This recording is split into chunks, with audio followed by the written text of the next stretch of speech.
Hello friends, my name is Bhaskar and welcome to my YouTube channel Technical Civil Engineering। So friends, आप देख रहे हैं technical civil engineering. अगर आपको video अच्छा लगे तो प्लीज़ लाइक कीजिए, अपने फ्रेंड्स को शेयर कीजिए ज़्यादा से ज़्यादा, और जो इस वीडियो के साथ नए जुड़े हैं प्लीज़ जो है चैनल को सब्सक्राइब कीजिए और बेल आइकन को प्रेस करना ना भूलें। फ्रेंड्स, जो भी लेक्चर्स आ रहे हैं कंक्रीट टेक्नोलॉजी से रिलेटेड या जो आपके टेक्निकल टर्म्स आ रहे हैं, यह जो है आपके किसी फ्रेशर स्टूडेंट्स के लिए भी बेनिफिशियल है, टेक्निकल स्टूडेंट्स और साइट इंजीनियर के लिए तो बेनिफिशियल है ही है। सो फ्रेंड्स, आज हम बात करेंगे जो है 5th लेक्चर के बाद आज हम बात करेंगे।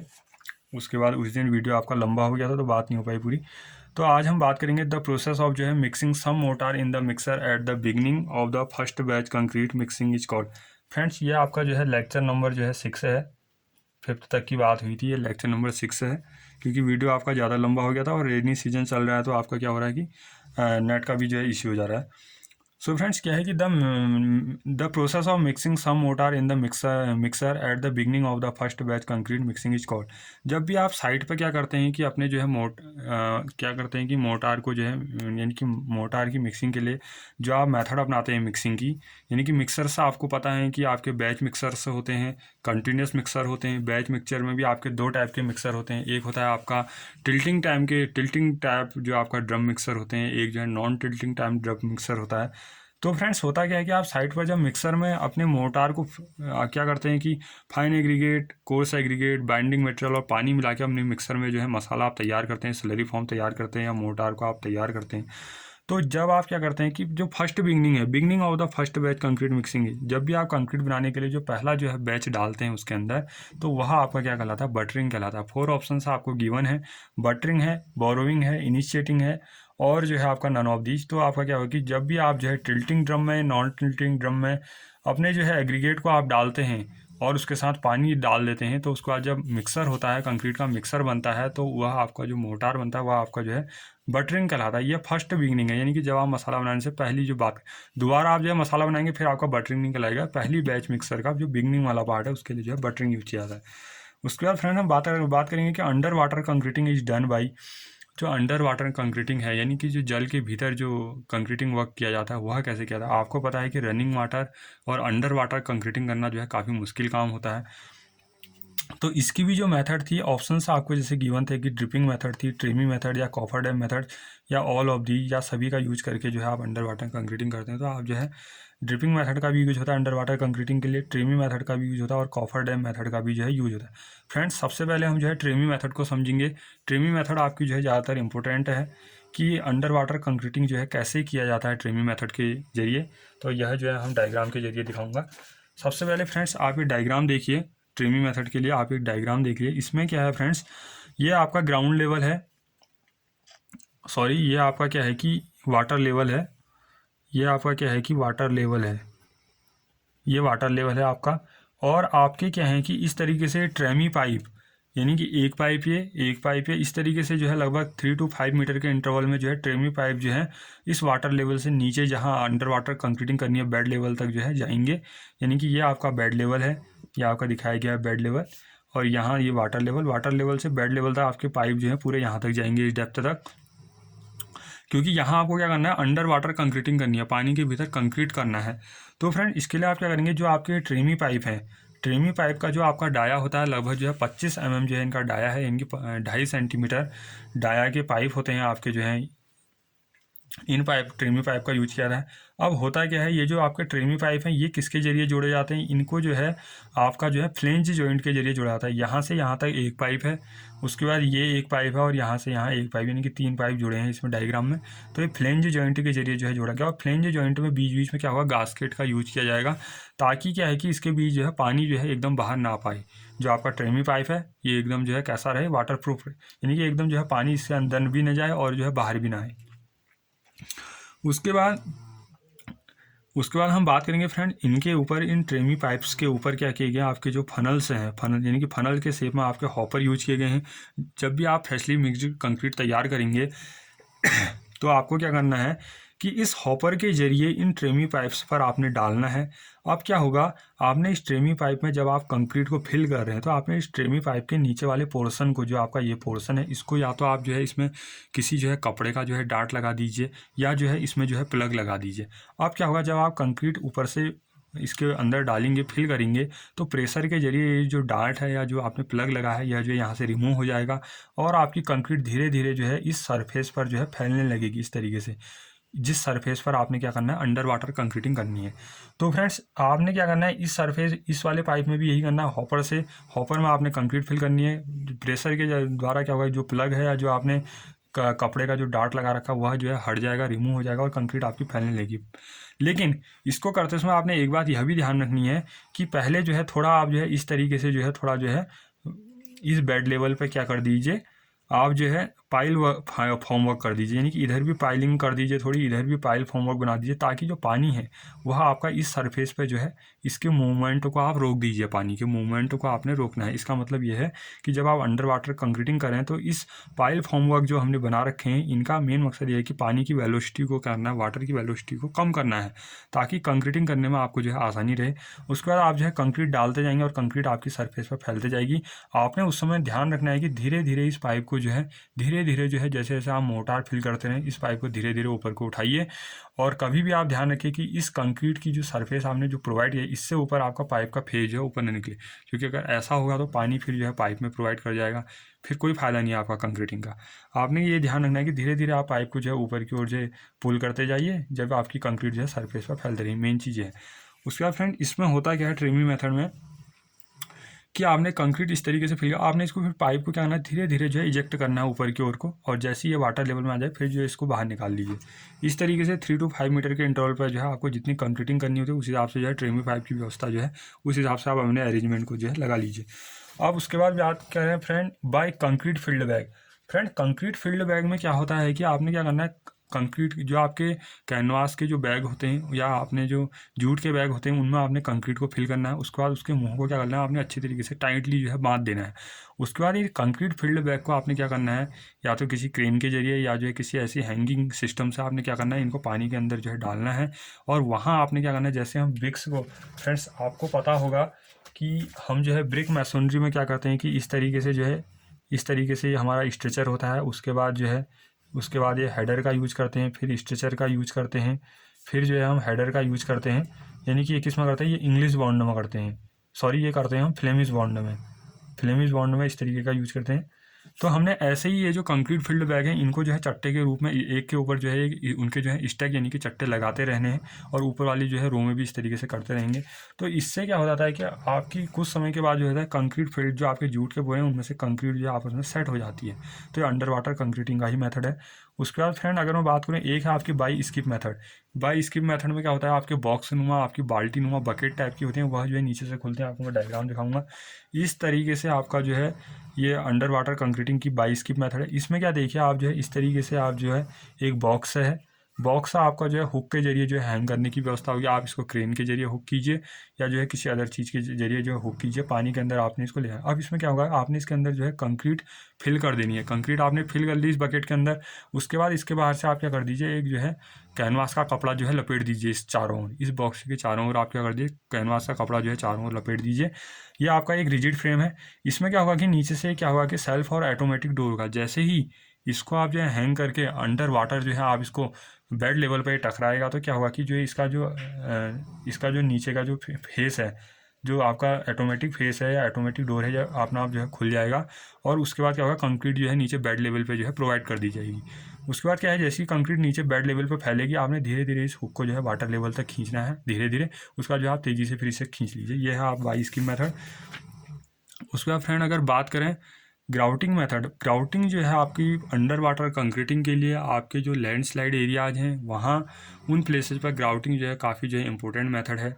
यह क्या करती है कि आपके अगर कहीं लैंडस्लाइड एरियाज हैं, वहाँ क्या करता है, अगर आपकी जो है उस लैंडस्लाइड एरियाज में क्या है, बियरिंग कैपेसिटी आपकी सॉइल की कम है या आपकी सॉइल की जो आपकी शेयर स्ट्रेंथ वह काफ़ी वीक है, तो आपको क्या करना है कि ग्राउटिंग करते हैं आप जो है पहले सेल्फ ड्रिलिंग एंकर्स। इस तरीके से आप उन प्लेसेज पर क्या करेंगे फ्रेंड्स, सेल्फ ड्रिलिंग एंकर्स जो है इजेक्ट करते हैं। ये आपका सेल्फ ड्रिलिंग एंकर है, ये इसका ड्रिल बिट होता है। ये जो है ड्रिल करता हुआ जो है ग्राउंड के अंदर जाएगा, एंगुलर सेम में जो है नीचे डालेंगे किसी एंगल पर, और ये ड्रिल बिट जो है थ्रेडेड कपलर के जरिए आपस में जुड़ा हुआ होता है। और लास्ट में जब आपका ये पूरा ग्राउंड के अंदर इजेक्ट हो जाए, थोड़ा आप जो है इसको बाहर निकाले रहेंगे इसके सिरे को, इसमें अंदर से देखिए ये हॉलो होता है, एकदम जो है खोखला होता है, ताकि इसके अंदर आप जो है सीमेंट ग्राउटिंग कर सकें। अब आपने इसको जो है ग्राउंड के अंदर इजेक्ट कर दिया, ये प्लेट हटा लीजिए उस टाइम। अब आपने इसको जो है ग्राउंड के अंदर इजेक्ट कर दिया। अब आपने क्या करना है फ्रेंड्स, इस ग्राउटिंग मशीन का यूज करना है। इस ग्राउटिंग मशीन का जो आप डायग्राम में देख रहे हैं, ये ग्राउटिंग मशीन है। ये आपका जो है इसका क्या है, ये स्टोरेज है, यानी कि यहाँ पर आप जो है कंक्रीट के जो भी आपके बोरे हैं आप इसके अंदर डालेंगे और इसमें जो है पानी डालते रहेंगे। उसके बाद क्या होगा, इसका स्लरी फॉर्म बनेगा, और यहाँ जो हॉपर देख रहे हैं आप, ये हॉपर में जो है आपका सीमेंट जो स्लरी फॉर्म है इसमें आता रहेगा। और यहाँ से मोटर के जरिए, ये पाइप देख रहे हैं आप, पाइप के जरिए जो है आपने क्या करना है, फिर उसको उसके आगे जो है नोजल लगा होता है, उसको आपने जो है इस होलो पाइप के इस होलो सरफेस में, यानी कि जो एक खोखला भाग है इसके अंदर जो है डाल देना। अब मोटर क्या है, मोटर प्रेशर के साथ चलेगी। मोटर जब आपका प्रेशर के साथ चलेगी तो इसके अंदर जो है हॉलो फेस में जो है आप सीमेंट की ग्राउटिंग जो है करते रहेंगे। अब होता क्या है, आप ग्राउटिंग करते रहेंगे, धीरे धीरे आप जो है ग्राउटिंग आपकी सरफेस पर जब दिखने लगेगी, जब आपकी ग्राउटिंग जितने बैग इसने सीमेंट लेने थे उतने बैग ये सीमेंट ले लेगा, आपकी जो ग्राउंड है उतना जो है सीमेंट को जो है एब्जॉर्ब करेगा। फिर आपका जो है ज़्यादा जब ग्राउटिंग पूरी हो जाएगी तो ये ग्राउटिंग जो है सीमेंट जो है आपका सरफेस पर ऊपर दिखाई देने लगेगा। लैंडस्लाइड एरियाज की मैं बात कर रहा हूँ, तो इस तरीके से वहाँ ग्राउटिंग की जाती है। और ग्राउटिंग की आपकी मेथड्स क्या हैं, सीमेंट सैंड ग्राउट भी होता है, गैस फॉर्मिंग ग्राउट भी होता है, सल्फो एल्यूमिनेट ग्राउट भी होता है, फाइबर रेनफोर्स ग्राउट भी होता है, और एक पॉलीमर ग्राउट भी होता है। जो आपके लैंडस्लाइड एरियाज हैं वहाँ सीमेंट ग्राउटिंग भी अपनाई जाती है, केवल सीमेंट ग्राउटिंग भी अपनाई जाती है, और सीमेंट सैंड यानी कि 1:3 का जो सीमेंट सैंड का घोल भी बना के जो है उसकी ग्राउटिंग भी जो है की जाती है। इससे क्या होता है कि आपकी बेयरिंग कैपेसिटी बढ़ती है, जो आपका लैंडस्लाइड एरिया जो है वहाँ की जो है बियरिंग कैपेसिटी यानी कि धारक क्षमता बढ़ती है आपकी मृदा की, और जो है शेयर स्ट्रेंथ यानी कि जो है अपरूपण सामर्थ्य भी आप जो है बढ़ा सकते हैं। फ्रेंड्स, ज़्यादा हम ग्राउटिंग के लिए जो है गुनाइटिंग और ग्राउटिंग में जो है जब हम लेक्चर लेके आएंगे तो ज़्यादा जो है हम फिर बात करेंगे उसमें। और ये भी देखिए आप, ये ग्राउटिंग की मेथड है। इस तरीके से जो है सीमेंट के बैग जो है साइड पर रखे गए हैं, और ये आपकी ग्राउटिंग मशीन है। ये जो आपके लेबर्स हैं ये आपके स्किल्ड लेबर हैं। स्किल्ड लेबर क्या करेंगे कि इस बैग को जो है इसके अंदर खाली करेंगे, पानी भी प्रोवाइड करेंगे, दोनों का मिक्सर फॉर्म जो है इस हॉपर में आएगा। हॉपर के जरिए जो है आपकी मोटर, इलेक्ट्रिक के जरिए जो है आपकी मोटर चलेगी, और मोटर जो है प्रेशर के साथ जो है इन HDA जो आपके पाइप दिखे गए हैं, तिरछे तिरछे HDA पाइप, इनके अंदर इसके हॉलो पोर्शन में जो है उन्हें जो है फिल कर दिया जाएगा, सीमेंट फिल होते रहेगा। इस तरीके से आपकी ग्राउटिंग मेथड की जाती है। इसका मैं अलग से एक वीडियो लेके आऊँगा। उसके बाद क्या है friend, the minimum grade of reinforce concrete इन जो है सी वाटर एज पर IS 4/6। हमारा जो इंडियन स्टैंडर्ड 456/2000 है, IA जो 456/2000, यह क्या कहता है कि अगर आप अंडर वाटर कंक्रीटिंग कर रहे हैं या प्रबलित कंक्रीट करने के लिए इन सी वाटर, समुद्र के जल में या अंडर वाटर आप अगर कंक्रीटिंग कर रहे हैं, तो उसके लिए आपका जो मिनिमम ग्रेड है कंक्रीट का, वह आप कितना लेंगे, M जो है 30 का यूज करेंगे। M20 आपका RCC का होता है 1.5-3, उसके बाद 1-1-2 1-1-1 का जो है आप यूज करेंगे M30। अंडर वाटर कंक्रीटिंग कहाँ करनी है, समुद्र के भीतर या पानी के अंदर भीतर अगर आपको कंक्रीटिंग करना है तो उसके लिए आप जो है मिनिमम जो है M30 ग्रेड का कंक्रीट जो है प्रयोग करते हैं, यानी कि 1-1-1 1-1-1 रेशियो होगा। उसके बाद बात करते हैं फ्रेंड, द वैल्यू ऑफ जो है ultimate creep coefficient for concrete. Concrete के लिए जो अधिकतम क्रीप गुणांक है उसका मान जो है कितना होता है। फ्रेंड, क्रीप होता क्या है, क्रीप आपका रेलवेज के केस में भी देखने को मिलेगा। जब आप रेलवे इंजीनियरिंग पढ़ेंगे तो उसमें आपको पॉजिटिव क्रीप देखने को मिलेगा, नेगेटिव क्रीप देखने को मिलेगा। तो क्रीप होता क्या है, एक ऐसी पोजीशन होगी, अब जो है आप लोड एक्ट कर रहे थे किसी स्ट्रक्चर पर, अब ऐसी पोजीशन, ऐसी स्थिति आ गई कि अब जो है क्रीप हट नहीं रहा है, यानी कि उसके आकार में ऐसा परिवर्तन हो गया कि आप इनिशियल लोड को हटा रहे हैं लेकिन जो है कुछ फ़ायदा नहीं हो रहा है, यानी कि वो अपनी जो है इनिशियल स्टेज में नहीं आ पा रहा है, यानी कि इतना ज़्यादा उसमें डिफॉर्मेशन हो गया। तो क्रीप क्या है, अब क्रीप का जो अधिकतम क्रीप गुणांक का जो मान है कंक्रीट के लिए, increases with age of loading, decreases with age of loading, remains constant या इज टेकन एज 0.0003 0.0003। यानी कि क्या है फ्रेंड्स, होता क्या है, क्रीप क्या होता है। अब मैंने कहा कि आपने 7 डेज में, आप इसको देखिए, नोट कीजिए कि भार लगाने की समय अवधि और जो है value of creep coefficient, 7 days में आपकी जो क्रीप कोफिशिएंट की वैल्यू थी वह 2.2 थी। अब आपने 7 दिन के बाद 28 दिन, यानी कि आपके दिन बढ़ रहे हैं, यानी कि डेज आपके बढ़ रहे हैं, लोड आप जो है 7 दिन से 28 दिन में आपका 28 दिन तक आपका लोड लग रहा है, तो वैल्यू ऑफ क्रीप कोफिशिएंट जो है कम हो गया 1.6। फिर आपने 1 साल तक लोड लगाए रखा किसी स्ट्रक्चर के ऊपर, आपने रेगुलर 1 साल तक जो है लोड लगाए रखा, तो क्रीप कोफिशिएंट का मान और कम हो गया 1.1 में आ गया। तो इसका मतलब ये निकला, यहाँ से क्या निकला, यहाँ से क्या कंक्लूजन निकल रहा है फ्रेंड्स, कि जैसे जैसे आप लोड जो है आप बढ़ाते रहते हैं, या ड्यूरेशन ऑफ, या जो समय अवधि जो आप बढ़ाते रहते हैं, जो भी आपने लोड एक्ट किया उसकी समय अवधि को आप बढ़ाते रहते हैं, जैसे जैसे समय बीतता है तो क्रीप कोफिशिएंट की वैल्यू जो है डिक्रीज हो जाती है, कम हो जाती है, 2.2 से 1.1 में आ गई 1 साल में। तो यहाँ क्या है कि increases with age of loading, यानी कि भार लगाने की समय अवधि के साथ बढ़ती है, नहीं decreases with age of loading, yes, यानी कि जैसे जैसे आप क्या करते हैं कि भार लगाने की आपकी समय अवधि बढ़ती है, जैसे जैसे आप लोड एक्ट करते हैं लंबे समय तक, तो आपका क्रीप कोफिशिएंट की वैल्यू जो है डिक्रीज होती है। सो फ्रेंड्स, काफ़ी इंपॉर्टेंट क्वेश्चन है। उसके बाद बात करते हैं आपके एज पर Indian standard 456/2000 in the absence of test data the approximate value of the total strength for design may be taken as. IS 456/2000 जो आपका RCC का कोड है, पूछा भी जाता है कभी कभी इंटरव्यू में, एज पर इंडियन स्टैंडर्ड 456/2000 RCC कोड के according in the absence of test data, अगर आपके पास टेस्ट डेटा फील्ड पर जो है अनुपस्थित है, एब्सेंस है, in the approximate value of the total strength for design, design के लिए, अभिकल्पन के लिए जो कुल विकृति का जो अधिकतम मान या लगभग मान जो आपका लिया जाता है, वह कितना लिया जाता है, वह लिया जाता है फ्रेंड आपका 0.003। आपको ऑप्शंस दिए होंगे, आप कंफ्यूज मत होइए, क्योंकि ये आपके क्या है, कुछ आपके जो हैं वर्किंग स्ट्रेस मेथड से रिलेटेड हैं जहां आप यूज़ करते हैं, कुछ आपके लिमिट स्टेट मेथड्स हैं, तो इनको जो है थोड़ा अच्छी तरीके से आप देख लीजिए। तो यहाँ आपका क्या है कि IS 456/2000 के अकॉर्डिंग कंक्रीट की जो कुल संकुचन विकृति है, टोटल जो आपका श्रिंकेज जो स्ट्रेन होता है वह 0.003 जो है ली जाती है। UKPSC JEE 2022 जो अभी मई में कंडक्ट किया गया था 2022 में, उसमें भी एक क्वेश्चन पूछा गया कि in the absence of test data, परीक्षण आंकड़ों की अनुपस्थिति में जो आपके टेस्ट डेटा हैं उनके एब्सेंट में, the approximate value of total shrinkage strain in concrete, concrete में जो कंक्रीट में कुल जो संकुचन विकृति आती है फॉर डिजाइन में भी टेकन, अभिकल्पन के समय कंक्रीट में जो कुल संकुचन विकृति आती है परीक्षण आंकड़ों की अनुपस्थिति में, तो उसका लगभग मान या अप्रोक्सीमेट वैल्यू कितना है, वह आपका जो है 0.003 है। इस तरीके से आपको ऑप्शंस गिवन थे और आपका सही आंसर क्या है 0.003 जो है फ्रेंड्स हो जाएगा। उसके बाद बात करते हैं, if fineness modulus of a sand is 2.5 it is graded as. Friends होता क्या है कि फाइननेस मॉडुलस ये भी जो है प्रोफेसर आपके अब्राहम उन्होंने ही दिया है। तो ये फाइननेस मॉडुलस क्या है, सूक्ष्मता मापांक, सैंड क्या है आपका रेत है, अलग अलग साइज की आपकी सैंड है, फाइन एग्रीगेट में ही सैंड के अलग अलग साइज होंगे, ऐसी कोर्स एग्रीगेट में अलग अलग साइज होंगे। तो आपका क्या है कि अगर सैंड का फाइननेस मॉडुलस 2.5 है तो इसको ग्रेडेड है, तब इसको आप किस तरीके से वर्गीकृत करेंगे, very fine sand, fine sand, medium sand, coarse sand. सबसे पहले फ्रेंड्स आप इस क्वेश्चन के लिए आपको ये पता होना चाहिए कि जो आपका फाइन सैंड है उसका फाइननेस मॉडुलस कितने से कितने के बीच जो है लाई करता है। इसी तरीके से मीडियम सैंड का, कोर्स सैंड, तो फाइन सैंड आपकी क्या होती है जिसका फाइननेस मॉडुलस सूक्ष्मता मापांक 2.20 से 2.60 के बीच होता है, यानी कि 2.20 टू 2.60 है, तो आपका फाइन सैंड है। मीडियम सैंड का जो फाइननेस मॉडुलस है फ्रेंड्स आपका 2.60 से 2.90 के बीच में रहता है, और कोर्स सैंड का जो फाइननेस मॉडुलस है 2.90 से 3.20 के बीच में जो है रहता है। फ्रेंड्स काफ़ी इंपॉर्टेंट क्वेश्चन है फाइननेस मॉडुलस सूक्ष्मता मापांक। यहाँ पर मैं फाइन सैंड का बता रहा हूँ, लेकिन जो UKPSC JEE 2022 में पूछा गया वह जो है आपका कोर्स एग्रीगेट का जो है फाइननेस मॉडुलस पूछा गया, जो अभी नीचे के क्वेश्चन में आ रहा है, अभी नीचे है। तो आप देख लीजिए कि फाइन सैंड का, मीडियम सैंड का, कोर्स सैंड का फाइननेस मॉडुलस जो है कितने के बीच लाई करता है, काफ़ी इंपॉर्टेंट है, ध्यान रखिए, प्लीज़ कीप इन माइंड। उसका नोट क्या कीजिए कि the value of fineness modulus of sand is lies between, fine sand का जो फाइननेस मॉडुलस है वो 1.5 से जो है 3.5, यानी कि 1.5 से 3.5 के बीच में जो है लाई करता है। और अगर आपसे फिर पूछ दिया जाए फाइन सैंड, मीडियम सैंड या कोर्स सैंड का कितने के बीच में, तो आप ये भी ध्यान रखिए।